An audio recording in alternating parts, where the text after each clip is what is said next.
Hello and welcome. My name's Derek Cross. I'm the winemaker at Burntshirt Vineyards. I'd like to welcome you today to the barrel room over in our winery facility. You can see the barrels behind me. It's our production facility. And what we're going to be doing today are going to be stepping through and tasting these four wines. We have our Four Seasons, which is a relatively new release. It's a nice white blend. The Estate White, which has been with us since pretty much the beginning, another nice white blend. We have a red blend in the Bat Cave, and then our Cab Sauvignon. So without much further ado, we're going to get into these wines, and we'll talk about what they're composed of and what some of their qualities are and some of the food pairings.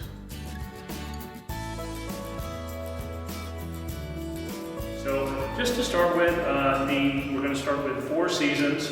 This was named primarily for Hendersonville itself, which is known as the City of Four Seasons. And so this was sort of a tribute wine to the place that we grow all of our grapes and make all of our wine. So I guess one thing to say a little bit about Burntshirt Vineyards in general, we are an estate winery, which means that all of the grapes that we grow go into our wine. We do not purchase grapes or anything else from outside the winery, so that's relatively unique endeavor. So we're proud of that particular fact. And I guess another thing I'll point out too is more recently we became a new American viticulture area, or AVA designated region. So Napa, Sonoma, those are AVAs that are well known. So we're the crest of the Blue Ridge, Henderson County. And those are, when they're printed on the label, that tells us that the grapes came from within this area, within this viticulture area. And it's the reason for that viticulture area is it's a very unique, high elevation, western mountain, North Carolina, produces grapes of a certain style that you can't find elsewhere. Four Seasons is a blend, like I said. If it doesn't have the name of a grape on here, like Chardonnay, you can blend in will. If it says Chardonnay on it, the U.S. label laws require 75% Chardonnay, and then you can blend in 25% others. So why do you blend, and what would that be about? So blending, what you're trying to do is actually make a wine better than it was when you first started with it. So this particular blend is 60% Gruner Veltliner, 32% Chardonnay, and 8% Riesling. The Gruner Veltliner is a lesser-known grape throughout the world. Its origins are Germany and Austria, high elevation grape. So we grow this up on Burntshirt Mountain. That's where our name comes from. It's down near Bat Cave, and it's 3,200 feet, and it allows us to grow a very nice Gruner Veltliner. The representation of it is unique to this area, and so that's the predominant component in this. The Chardonnay also is from the mountain, and then the Riesling from our Sugarloaf vineyard, which is across the street. So it's a very, it's really come together nicely. We bottled it in the summer. Boy, it's really kind of juicy, and it's got a nice acidic profile, which is what you want when you're pairing it with food, especially over the holiday season. So there's some lemon quality to it, some nice grip on the palate, kiwi fruit, I would say, a little bit in there, subdued, and almost, I don't want to throw you too far, but almost a juicy fruit character to it. It's just that juicy part of it and not really the candy part. So.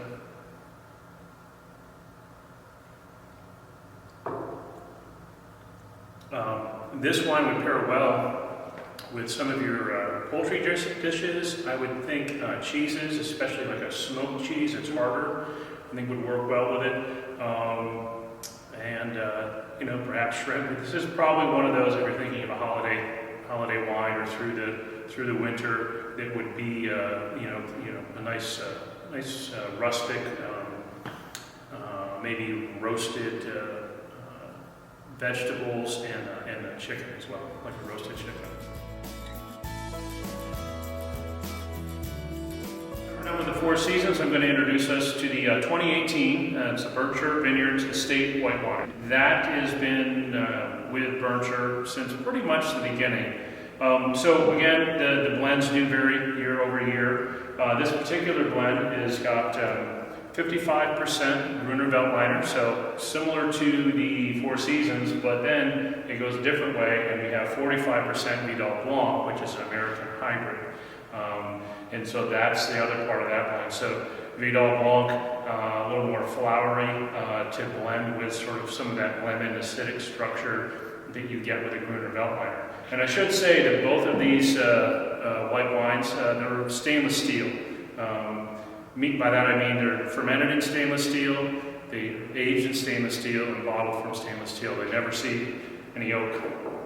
And that leaves them really crisp and bright. So it's that style of white wine we're trying to achieve with both of these. So let's give this a little bit of a swirl. So we just refer to this as the estate white. So again, 55% Gruner, 45% Vidal.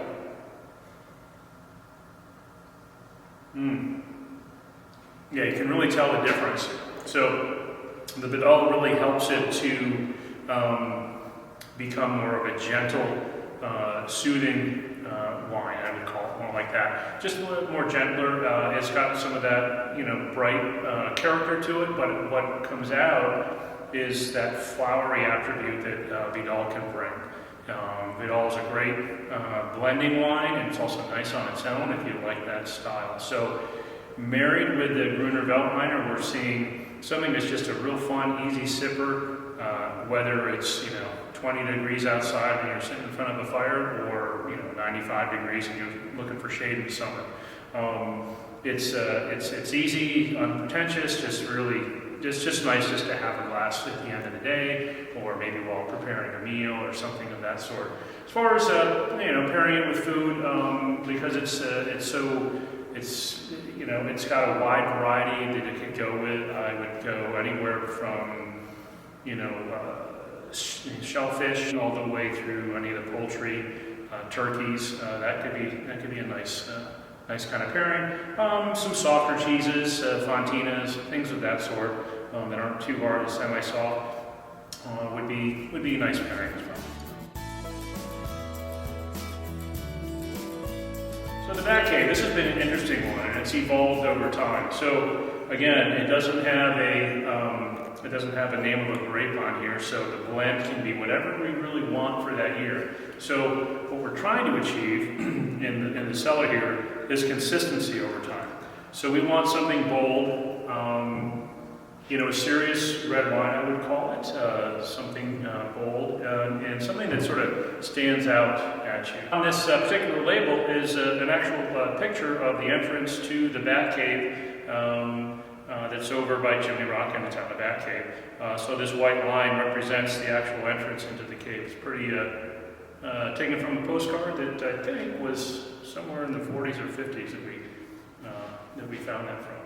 But anyway, so on to the wine in the glass. There's basically 5 Bordeaux grapes, so grapes that originate in Bordeaux, that are in this glass. Typical Bordeaux are driven, meaning they have a larger component of either Merlot or Cab Sauvignon. This particular one has 62% Cabernet Franc. So I know Cabernet Franc is well known on the East Coast. A little bit lesser known anecdote about Cabernet Franc. It is the actual father of Cab Sauvignon. It was DNA test revealed that it was crossbred in the vineyard with Sauvignon Blanc, the white grape, to make Cab Sauvignon. So Cabernet Franc is the older of the two, but it's a lesser known grape wine. But it does exist in the Bordeaux region. So we have 62% Cabernet Franc, 17% Cab Sauvignon, 11% Merlot, and then 5% Petit Verdot and 5% Malbec. So again, all of those are grown on our property here. Just in the nose, you can get that Cabernet Franc sort of blueberry spice notes to it. The spice part is really enjoyable and pronounced. The Petit Verdot and Malbec are going to give it definitely some color and some weight and grip on your palate.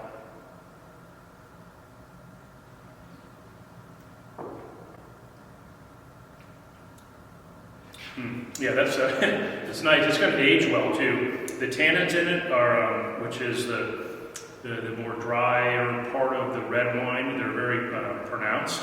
So over time, they will definitely become more velveteen. But at this point in time, it's hugely drinkable.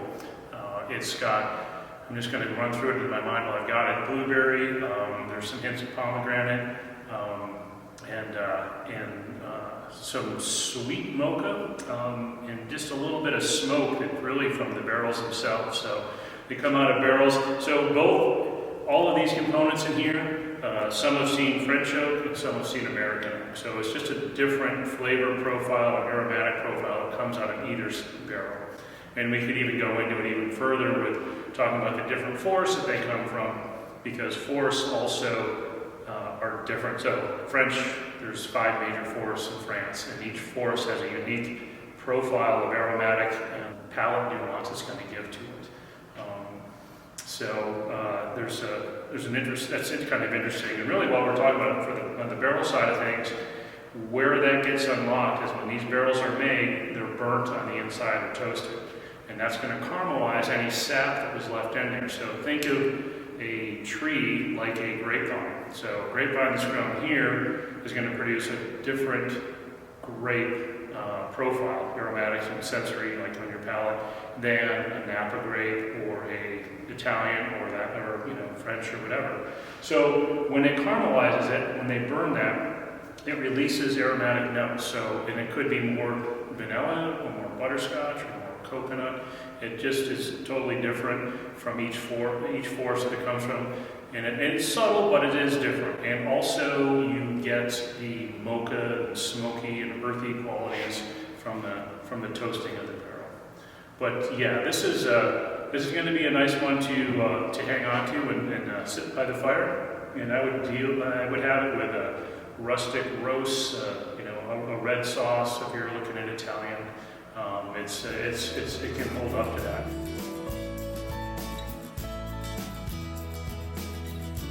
Let's jump into the Cab Sauvignon. Now this particular Cab Sauvignon is from 2017.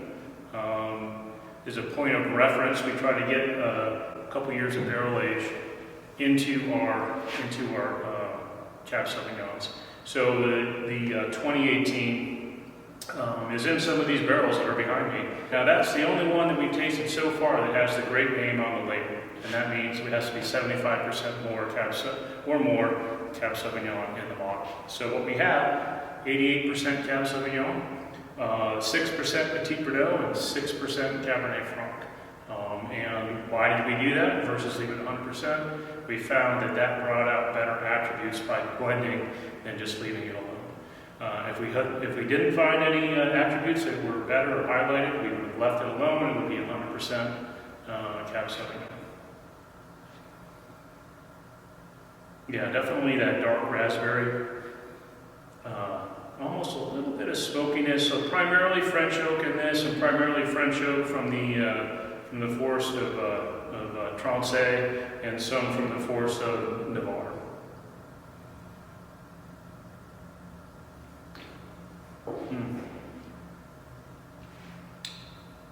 Yeah, that's it's doing well in the bottle.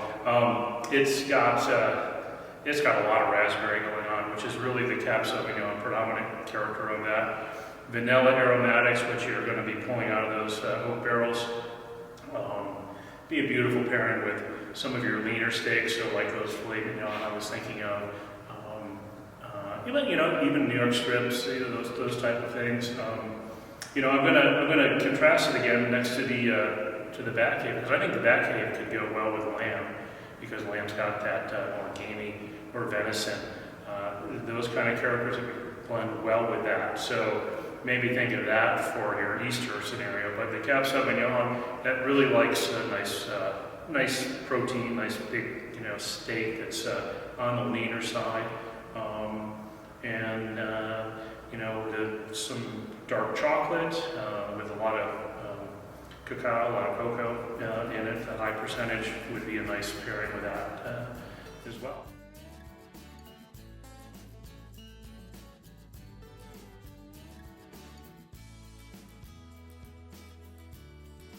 I look forward to doing this this again with you sometime, please do leave questions, and we will answer them to the best of our ability. Thank you again.